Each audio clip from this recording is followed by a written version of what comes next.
Morning students. हमने अपने previous lectures में, जैसे कि आपको पता है, आपके U3 के सिलेबस में 2 चैप्टर्स आ रहे हैं आपके, एक work and energy power and एक साउंड है। ठीक है, तो साउंड की रिवीजन हमने अपनी 3 क्लासेज में कवर अप कर ली है प्रॉपरली। ये साउंड में कौन जो भी टॉपिक थे वो हम लोगों ने कवर कर लिए हुए हैं। तो आज हम देखेंगे अपना second chapter work and energy and power. ठीक है,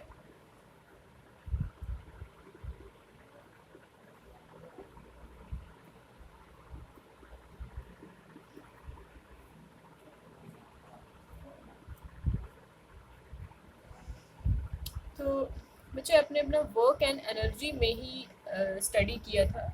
इसके एक टॉपिक, एक चैप्टर इन्होंने ये बनाया है और इसी के साथ ही इसका दूसरा पार्ट बनाया है पावर का। ठीक है, तो सबसे पहले हम वर्क एंड एनर्जी के बारे में देखते हैं कि वर्क एंड एनर्जी में क्या था। वर्क एंड एनर्जी में होता क्या है? वर्क का मतलब होता है काम एंड एनर्जी मीन्स ताकत उसकी कितनी है। ठीक है, तो अगर आपने पढ़ा होगा पहले अपने प्रीवियस चैप्टर्स में, है ना, मोशन में आपने बच्चे क्या पढ़ा था कि बच्चे बॉडी जो है, हम कब बोलेंगे कि उसने वर्क डन किया? कोई भी बॉडी है, हम कब बोलेंगे कि उस बॉडी ने वर्क डन किया? जब जब वो बॉडी क्या करेगी? मूव करेगी। जब उस पर कोई फोर्स लगेगी, है ना, जब उस पर कोई फोर्स लगेगी और वो बॉडी मूव करेगी, तब हम बोलेंगे कि वर्क डन हुआ। फॉर एग्जाम्पल, ये एक ए बॉडी है, ठीक है, यहाँ पे इसको फोर्स लगी। जब इसको फोर्स लगी और अगर ये मूव होके यहाँ पे आ गई, इसकी पोजीशन ये बन गई ए डैश। ठीक है, फर्स्ट यहाँ थी, पहले ये यहाँ थी और फिर कहाँ पे चलेगी? यहाँ पे चलेगी। तो मतलब कि बॉडी जो है, ये एक ऑब्जेक्ट है या एक बॉडी है, जब उस पर फोर्स लगी तो वो बॉडी फोर्स लगने के बाद मूव कर गई कहाँ पे? इस पोजीशन पे। जब वो इस पोजीशन पे मूव कर गई तो इसका मतलब आप बोलोगे कि वर्क डन हो गया। क्या हो गया? वर्क डन हो गया। बट अगर ये बॉडी जो है यहाँ पे है, ठीक है, और इस पे फोर्स लगी, बहुत ज़्यादा फोर्स लगी, बट इस बॉडी ने मूव नहीं किया, ये इसने मूव किया यहाँ पे। बट अगर इस बॉडी ने मूव नहीं किया, नहीं करने का मतलब कि वर्क जो है वो डन नहीं हुआ। तो इसका मतलब कि ऐसा ज़रूरी नहीं है कि फोर्स लगी और बॉडी मूव हुई, उसका मतलब तो है, मतलब इसका बोलने का ये मतलब है कि ये मतलब नहीं है हमारा कि फोर्स लगेगी तो वर्क डन होगा। नो, फोर्स लगी, बॉडी मूव हुई, तो आप बोलोगे कि वर्क डन हुआ। अगर ऐसा हुआ कि फोर्स लगी, बॉडी मूव नहीं हुई, तुमने जितनी मर्जी फोर्स लगा ली, तो उसका मतलब कि वर्क डन जो है वो बिल्कुल भी नहीं हुआ। ठीक है, वर्क तब डन होगा, मैं आपको लिख देती हूँ, जब बॉडी जो है वो मोशन में आएगी, मतलब फोर्स जो है वो मोशन प्रोड्यूस करेगी, उस टाइम आप बोलोगे कि वर्क डन हुआ। ठीक है, work is done, work is done when body, or you can say that when force, work is done when force produces motion। Clear? Work कब डन होता है? जब आपका कोई फोर्स जो है वो मोशन प्रोड्यूस करेगी। ठीक है, फॉर एग्जांपल बच्चे आपने देखा होगा कि जब हॉर्स होता है ना, एक, उसके पीछे कार्ट लगाई होती है। ठीक है, ये हॉर्स है, फॉर एग्जांपल ये हॉर्स है, और उसके पीछे यहाँ पे क्या लगाया? पुलिंग कार्ट जो होती है ना, काठी जैसी, जिसके ऊपर वो काम सामान लेके काम करता है। ये हॉर्स है, ठीक है, और यहाँ पे एक पुलिंग कार्ट है। इस हॉर्स ने क्या किया? इसको यहाँ पे पुल किया अपनी साइड। ठीक है, इस साइड इसको लेके जा रहा है, तो वो पुलिंग कार्ट मूव करेगी, है ना, ये मूव करते करते करते यहाँ पहुंचेगी। तो मतलब इस टाइम क्या हो रहा है? यहाँ पे वर्क डन हो रहा है। कार्ट जो है कि horse pulling the cart is also the doing work. अगर एक आदमी जो है वो स्टेयर्स चढ़ रहा है, ठीक है, एक आदमी जो है वो क्या कर रहा है? ऐसे स्टेयर्स चढ़ रहा है, पहले इस पे, फिर इस पे, फिर इस पे, इस पे, मतलब क्या फोर्स लगा रहा है वो ऊपर चढ़ने के लिए, और बॉडी भी मूव कर रही है, मोशन में जा रही है। तो इसका मतलब कि वर्क जो है वो क्या हो रहा है? आपका डन हो रहा है। ठीक है, ये था आपका वर्क का। अब जो कोई भी बॉडी पे फोर्स लगती है और वो बॉडी वर्क डन करती है, तो वो 2 फैक्टर्स पे डिपेंड करती है। वो कौन से फैक्टर्स होते हैं आपके? वो देखते हैं। वो कौन से 2 फैक्टर्स पे डिपेंड करती है? एक करती है मैग्नीट्यूड पे, ये हमने पढ़ा था अच्छे से, और दूसरा करती है डिस्टेंस पे। ठीक है, मैं पूरा नहीं लिखूंगी, ये है आपका distance through which the body moves. ठीक है, जिस डायरेक्शन में फोर्स लग रही है उसी की डायरेक्शन में आपकी बॉडी जो है वो कितना डिस्टेंस कवर कर रही है, वो होता है आपका डिस्टेंस, और एक होता है आपका मैग्नीट्यूड ऑफ द फोर्स। सो हम इसको कैसे डिफाइन करते हैं, हम इसको डिफाइन ऐसे करते हैं कि work done in moving body, work done in moving body is equal to the product of the force exerted on the body and the distance moved by the body in the direction of force। ठीक है, force की direction के body पे कितना force लग रहा है and उस फोर्स को अप्लाई करने के बाद उस डायरेक्शन में, फोर्स की डायरेक्शन में आपकी बॉडी कितना डिस्टेंस कवर करती है, उसको क्या कहते हैं, वर्क डन। ठीक है, तो ये आपका क्या है, एक फॉर्मूला है वर्क डन का, which is work is equal to force into distance, W is equal to force into distance. ठीक है, तो इसका क्या था कि फॉर एग्जांपल ये एक बॉडी है जिसकी इनिशियल पोजीशन क्या है ये है। ठीक है, फिर जब इस बॉडी को क्या लगता है, जब इस बॉडी को फोर्स लगती है तो ये बॉडी मूव करके कहाँ पे पहुंच जाती है, उसकी ये इनिशियल पोजीशन है। ठीक है, और ये उसकी क्या बन जाती है, फाइनल पोजीशन। ठीक है, मतलब क्या हुआ कि मोशन लगा और बॉडी यहाँ पे मूव कर गई। ठीक है, तो डिस्टेंस कितना कवर किया इसने, यहाँ से लेके इनिशियल से डिस्टेंस, ये मैं डिस्टेंस बोल रही हूँ ना, इस डिस्टेंस का क्या मतलब है कि फॉर एग्जांपल जैसे पहले इस बॉडी की इनिशियल पोजीशन ये थी, जब आपने फोर्स लगाई बॉडी में मोशन हुआ तो वो फाइनल यहाँ पे पहुँच गई। अब इनिशियल से फाइनल तक के बीच में कितना डिस्टेंस उसने कवर किया, जब उस डायरेक्शन में फोर्स लग रही थी, तो उसको बोलेंगे वर्क। ठीक है, work done, work is equal to force into distance. तो ये है इसका formula. You can say that अगर एक पर्टिकुलर डायरेक्शन में लग रही है तो उसको हम क्या बोलते हैं, डिस्प्लेसमेंट भी बोल सकते हैं। Work is equal to force into displacement. ठीक है, तो उसके बाद क्या देखा था हमने, यूनिट्स देखे थे, यूनिट ऑफ वर्क।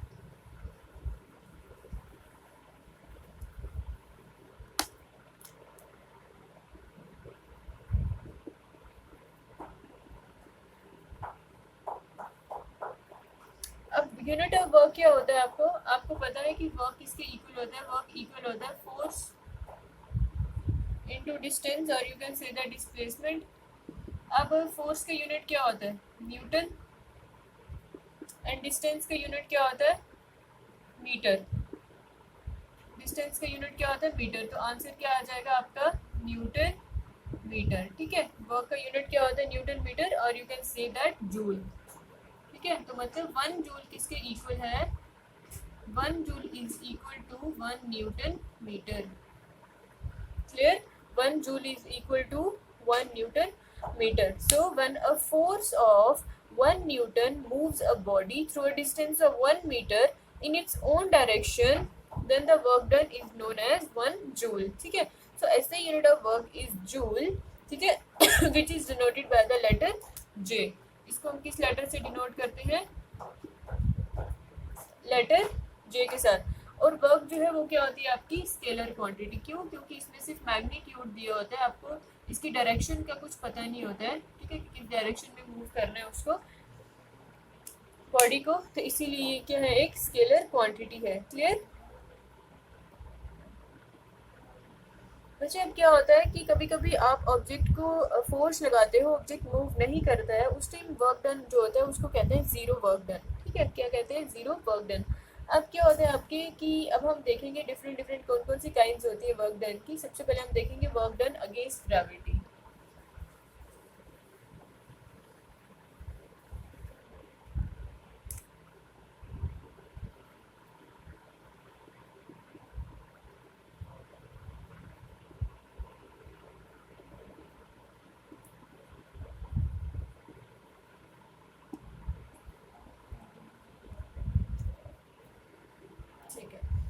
ठीक क्या है आपका, फर्स्ट है आपका वर्क डन अगेंस्ट ग्रेविटी। अब इसका फॉर्मूला वो सब देखेंगे। वर्क डन अगेंस्ट ग्रेविटी में क्या होता है, अब मैं पूरा एक्सप्लेन नहीं करूँगी, मैंने ऑलरेडी कर दिया हुआ है। इसका फॉर्मूला लिखती हूँ सीधी। इसमें हमने क्या देखा था, work done is equal to m into G into H. इसमें क्या था, ये मास, ये था ग्रेविटी के against, acceleration due to gravity, और ये था हाइट, है ना। जब आपकी बॉडी जो है वो अपने अर्थ की ग्रेविटी से क्या हो जाती है हाइट पे क्लाइम करती है अगेंस्ट द ग्रेविटी, तो उस time work done in lifting the body कितना वर्क डन लगता है, वो होता है m/g/h। ठीक है, ये था आपका वर्क डन अगेंस्ट ग्रेविटी। फिर इसी के ऊपर कुछ न्यूमेरिकल्स देखे थे हमने। फिर हमने देखा था कि work done by a force acting obliquely.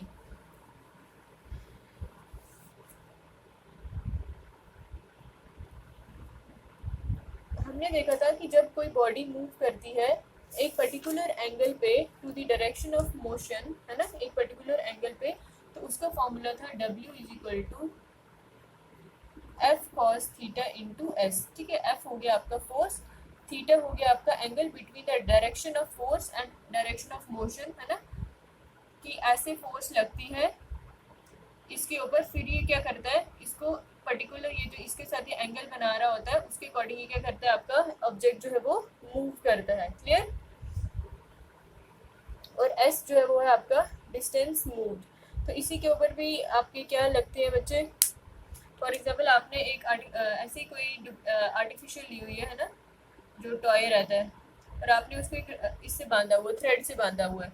ठीक है, अब जो थ्रेड से बांधा होगा ना, जो एंगल वो क्या है, उसका एंगल किसके साथ, जो फोर्स लग रही है जिस डायरेक्शन में, उसका एंगल आपके ग्राउंड के साथ, है ना। ग्राउंड मीन्स कि जिस डायरेक्शन में आपकी कार जो वो मूव कर रही है, ये होता है थीटा एंगल। ठीक है, ये डायरेक्शन ऑफ फोर्स एंड ये direction of motion.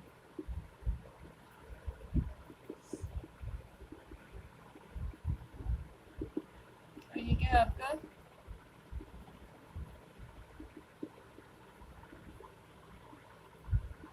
Direction of force, और ये है आपका डायरेक्शन ऑफ एंगल। ठीक है, एक ये था आपका, और एक आपने देखा था कि जब आपका वर्क डन कब होगा, जब फोर्स एक्ट करेगा right angle to the direction of motion.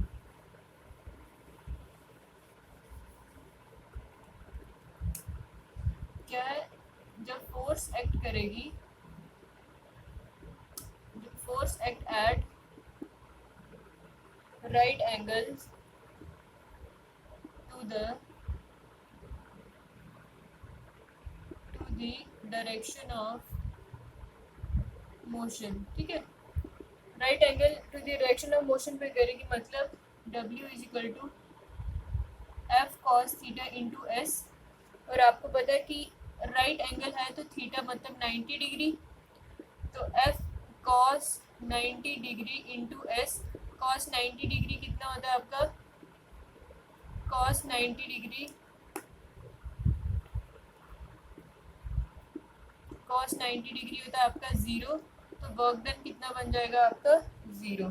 ठीक है, ये आपने याद रखना है कि जब भी आपका फोर्स एक्ट करेगा right angles to the direction of motion, तो उस टाइम जो आपका वर्क डन होगा वो क्या होगा, 0। इट मीन्स कि जब आपकी displacement of the body perpendicular होगी to the direction of force, तो उस टाइम आपका कोई भी वर्क डन नहीं होगा। ठीक है,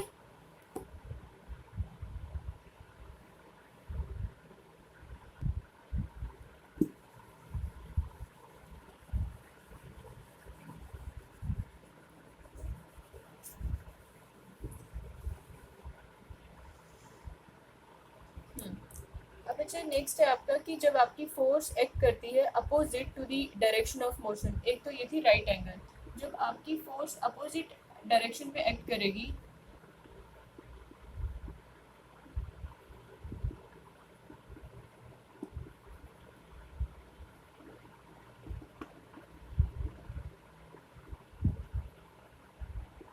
ठीक है, फोर्स आपकी जब एक्ट करेगी opposite to the direction of motion, तो उस टाइम क्या होगा कि एंगल आपका 180 डिग्री होगा, तो सॉरी, उस टाइम आपका वर्क डन क्या हो जाएगा, -F/s। ठीक है, ये सब चीज़ें आपने याद रखनी अपने न्यूमेरिकल्स के ऊपर। तो एक आपको क्वेश्चन ऐसे भी बन सकता है कि आपको बोलेंगे कि वर्क को एक्सप्लेन करो एंड बताओ कि उसमें आपका कौन कौन सी वर्क डन रहती है ना, वर्क होते हैं, like positive, negative and zero. ये भी आपने स्टडी किया हुआ है कि पॉजिटिव वर्क क्या होता है,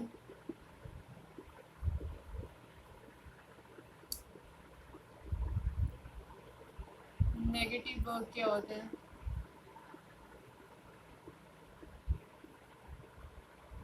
जीरो वर्क क्या होता है।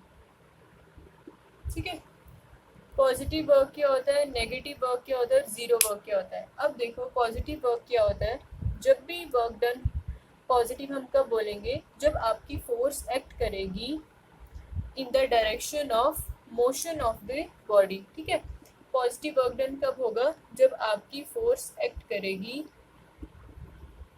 In the direction of motion of the body.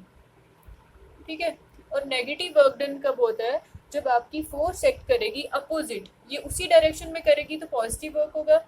जब फोर्स आपकी एक्ट करेगी इन अपोजिट डायरेक्शन, ठीक है, जब आपकी फोर्स एक्ट करेगी इन अपोजिट डायरेक्शन ऑफ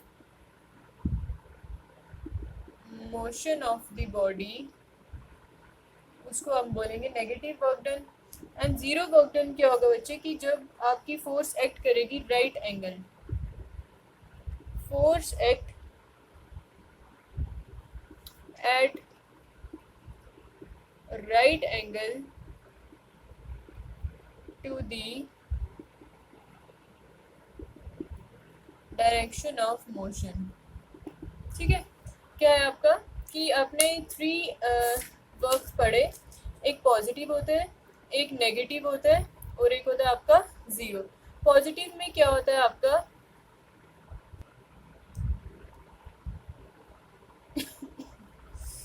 तो बच्चे 3 टाइप्स के वर्क्स थे, एक positive work, negative work and zero work. Positive work में क्या था आपका, जब आपका फोर्स एक्ट करता है in the direction of motion of the body, कि जिस डायरेक्शन में आपकी फोर्स लग रही है उसी डायरेक्शन में आपकी डायरेक्शन ऑफ मोशन बॉडी, मतलब उसी डायरेक्शन में मोशन में जा रही है, मूव कर रही है, तो उसको बोलते हैं पॉजिटिव वर्क। सेकेंड है आपका नेगेटिव वर्क, जब आपकी फोर्स अपोजिट डायरेक्शन में लगती है, जिस डायरेक्शन में बॉडी मूव कर रही है उसको नेगेटिव वर्क डन कहते हैं। और जीरो वर्क होता है कि जब आपकी फोर्स जो है वो right angle to the direction of motion पे एक्ट करती है, तो उसको कहते हैं जीरो वर्क।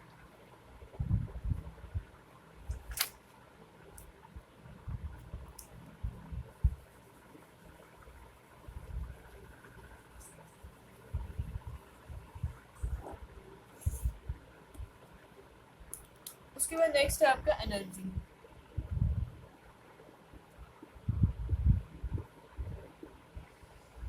अच्छा, एनर्जी क्या होती है, अच्छा अगर कोई पर्सन जो है वो बहुत ज़्यादा काम करता है तो हम उसको क्या बोलते हैं, हम उसको बोलते हैं कि इसमें बहुत ज़्यादा एनर्जी है and he is very energetic, right. So energy की पर्टिकुलर डेफिनेशन क्या है, एबिलिटी टू डू वर्क, किसी में क्षमता होना किसी काम करने की, उसको बोलते हैं एनर्जी, है ना। ability to do work, you can say that the capacity to do work is called energy। ठीक है, कैसे, कोई भी इंसान वर्क कब करेगा, जब उसमें एनर्जी होगी। वर्क मतलब फॉर एग्जांपल ये ऑब्जेक्ट है, ठीक है, ऑब्जेक्ट जो है उस पर वर्क डन कब होगा, वो वर्क कब करेगा, जब इसकी मूवमेंट होगी। फॉर एग्जांपल यहाँ पे ये फोर्स लगी, ये फोर्स लगी, फोर्स कब लगेगी, कोई भी बॉडी फोर्स कब लगा सकता है, जब उसके अंदर एनर्जी होगी। ताकत ही नहीं होगी तो वो फोर्स कहाँ से लगाएगा, ठीक है, एनर्जी होगी तभी क्या होगा आपका, एनर्जी होगी बॉडी में तभी वो फोर्स लगाएगा। और फोर्स लगाने के बाद वो बॉडी जब मूव होगी यहाँ से यहाँ, जब वो बॉडी मूव होगी तो उसको क्या बोलोगे आप, वर्क डन। क्या बोलोगे कि बॉडी जो है वर्क डन हुआ, क्यों, क्योंकि उस बॉडी ने फोर्स लिया, उस बॉडी के अंदर वो एनर्जी प्रेजेंट थी, राइट। सो बच्चे amount of energy possessed by body is equal to the amount of work it can do when it's release. होता क्या है, जितनी आप एनर्जी लगाते हो ना किसी चीज़ में, ठीक है, फॉर एग्जाम्पल आपने किसी में एनर्जी दी और उतनी ही वो क्या हो जाती है आपकी, रिलीज हो जाती है, ठीक है। फॉर एग्जाम्पल आप देखो एक आपने क्या किया, आपने एक वर्टिकल तरीके से एक वुड लॉग ऑफ वुड रखा, ठीक है, आपने एक पीस लिया वुड का और आपने उसको वर्टिकल तरीके से, फॉर एग्जांपल यहाँ पे नीचे कुछ होगा और आपने उसको वर्टिकली रखा, ठीक है। आपने क्या करना है, उसको कट करना है। अब आप क्या करोगे, अपनी एक्स को क्या करोगे,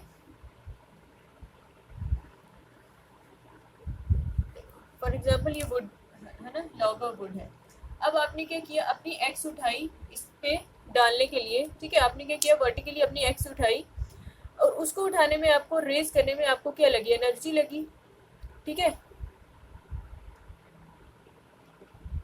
और आप जब उस एक्स को फॉल करोगे इस वुड के ऊपर, तो वो क्या, वुड में क्या हो जाएगी, कटिंग हो जाएगी। इसका मतलब कि जितनी आपको वर्क डन हुआ, एक्स को उठाने में जितना आपका वर्क डन हुआ, वो कहाँ पे स्टोर हो गया, एक्स पे।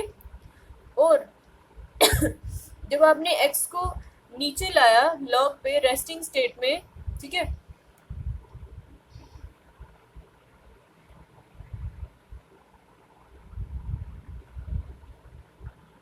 तो ये क्या हुआ कि आपकी एनर्जी लगी इसको उठाने में। जब आपने इसको उठाया आपकी एनर्जी लगी, और आपने जब इस पर डाला और ये कट हो गया, इसका मतलब इसमें क्या हुआ, आपकी क्या लगी, एनर्जी लग रही है इसको कट करने में। तो यही है कि जितनी आप एनर्जी प्रोसेस करते हो उतनी ही क्या हो जाती है, वो रिलीज हो जाती है ना। आपने उसको उठाने में जितना लगाया और इस पे डालने पे जितना लगाया, उसको रेस्ट पे लाया, वो क्या हो जाएगी, इक्वल हो जाएगी, ठीक है। और आपकी एनर्जी जो है वो क्या होती है, आपकी स्केलर क्वांटिटी। एनर्जी क्या होती है बच्चे, आपकी स्केलर क्वांटिटी होती है, ठीक है। इसकी सिर्फ मैग्नीट्यूड होता है एंड नो डायरेक्शन। और एनर्जी के यूनिट्स क्या हैं आपके,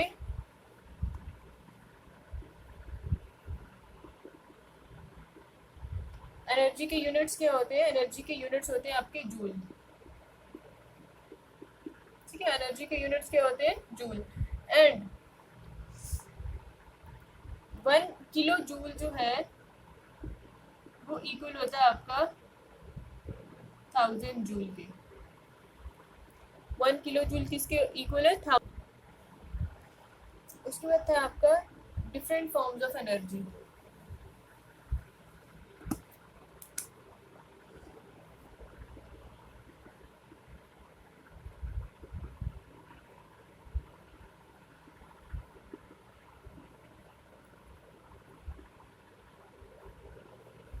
डिफरेंट फॉर्म्स ऑफ एनर्जी में कौन कौन सी एनर्जी थी, काइनेटिक एनर्जी, ठीक है, पोटेंशियल एनर्जी,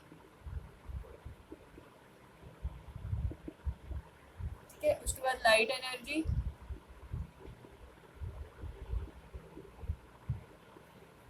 केमिकल एनर्जी, ये है सारी आपकी different different forms of energy. Nuclear energy,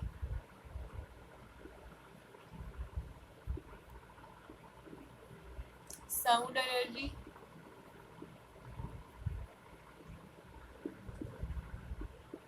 electrical energy and your heat energy, ठीक है। और भी बहुत सारी काइंड्स होती हैं एनर्जी की, बट हम लोग ये सब देखेंगे कि कौन कौन सी डिफरेंट फॉर्म्स ऑफ एनर्जी होती है। आपके जो सिलेबस में वो सिर्फ 2 फॉर्म्स हैं, वो एक काइनेटिक एनर्जी और एक पोटेंशियल एनर्जी है, ठीक है। साउंड का आपने अलग से चैप्टर पढ़ा होगा। बाकी ये थोड़ी थोड़ी एनर्जीज के बारे में मैं आपको आगे बता दूंगी। पहले आप देखिए अपनी इम्पोर्टेंट जो काइनेटिक एनर्जी है, पोटेंशियल एनर्जी।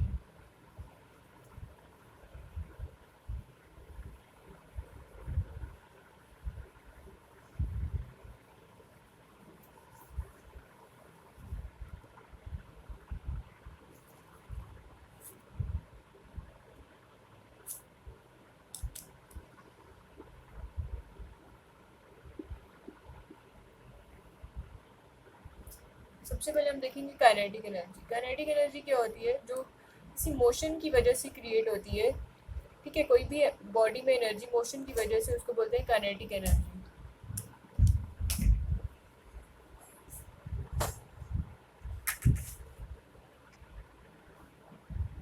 तो काइनेटिक एनर्जी क्या होती है, the energy of a body, the energy of a body due to its motion,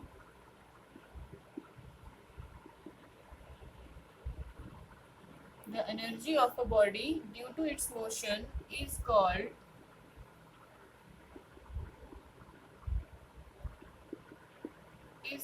kinetic energy, ठीक है। क्या है, कोई भी बॉडी में एनर्जी मोशन की वजह से हो उसको आप क्या कहते हैं बच्चे, उसको आप कहते हो काइनेटिक एनर्जी। ठीक है, फॉर एग्जाम्पल कि कोई रनर है, उसमें क्या है ये काइनेटिक एनर्जी कैसे, क्योंकि अगर कोई रनर है वो क्या कर रहा है, रन कर रहा है, मतलब वो क्या कर रहा है, मोशन में है, तो उसमें क्या होगी आपकी काइनेटिक एनर्जी। या फिर कोई रनिंग मोटरसाइकिल है, उसमें भी क्या करेगी, वो आपकी काइनेटिक एनर्जी पॉजेस करेगी। ठीक है, मतलब मोशन की वजह से आपकी ऑब्जेक्ट में जो भी एनर्जी होगी मोशन की वजह से, उसको काइनेटिक एनर्जी कहते हैं। फिर इसका फॉर्मूला हमने देखा था, फॉर्मूले में हमने क्या देखा था कि kinetic energy is equal to 1/2 K E square, sorry 1/2 mv square, 1/2 mv square. Mass is m and v is the velocity. So इसमें आपने, मैंने इसको पूरा एक्सप्लेन करके बताया था, अभी मैं इसको फिर से एक्सप्लेन नहीं करूँगी, मैं जो इसका फॉर्मूला लिखूँगी कि मास, फॉर्मूला है इसका कि काइनेटिक एनर्जी जो है वो किसके इक्वल होता है, 1/2 mv स्क्वायर के बराबर। और उसके बाद हमने क्या देखा कि पोटेंशियल एनर्जी क्या होती है,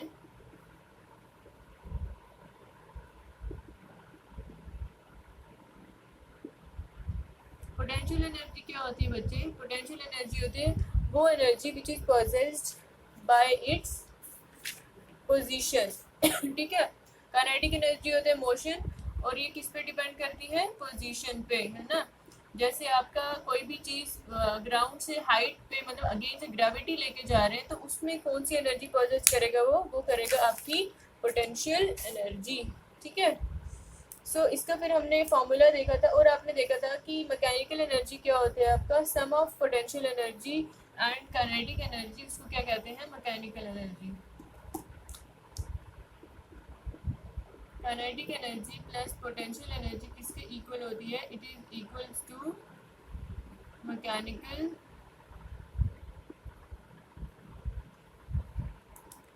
ठीक है, किसके इक्वल है आपका, मैकेनिकल एनर्जी के।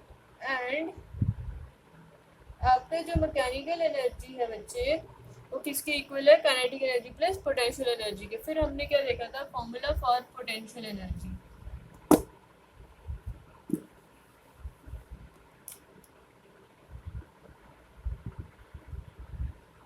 Formula for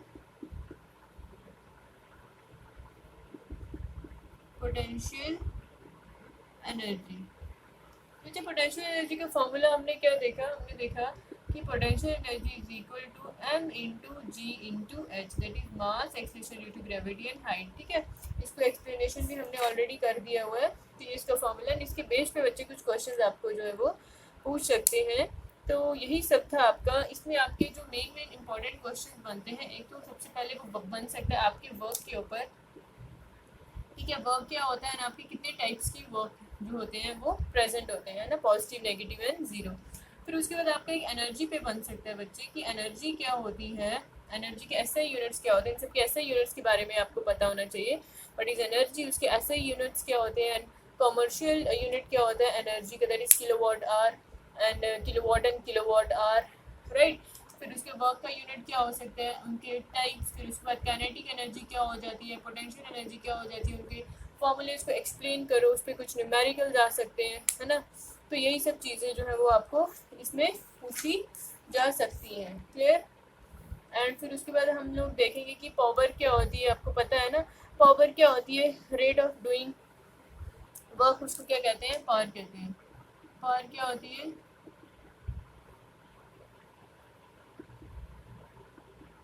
rate of